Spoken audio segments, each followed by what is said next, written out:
বান্দরবানে বেনজির আহমেদের খামার বাড়ি থেকে উধাও হয়ে গেছে ৩৬টি গরু, যেগুলোর আনুমানিক বাজার মূল্য ২ কোটি টাকার বেশি।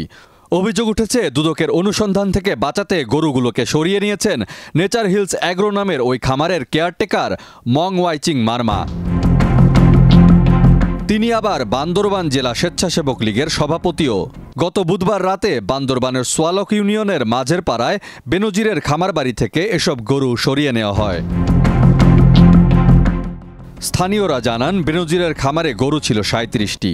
দুটি ট্রাকে করে সেখান থেকে ৩৬টি গরু অন্যত্র সরিয়ে নেওয়া হয়। তাদের দাবি, দুদক বান্দরবানে অনুসন্ধান শুরু করার পরপরই খামার বাড়ির দায়িত্বে থাকা মং ওয়াইচিং মারমা গরুগুলো সেখান থেকে সরিয়ে নেন।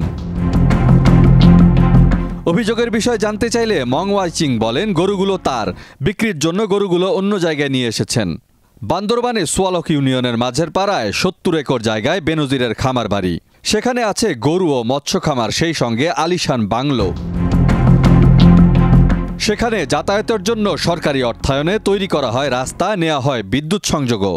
স্থানীয়দের অভিযোগ, বেনজির আহমেদ র্যাব পুলিশের সর্বোচ্চ পদে থাকাকালে পুলিশের কিছু কর্মকর্তা ও রাজনৈতিক দলের স্থানীয় কিছু নেতা তার নাম ব্যবহার করে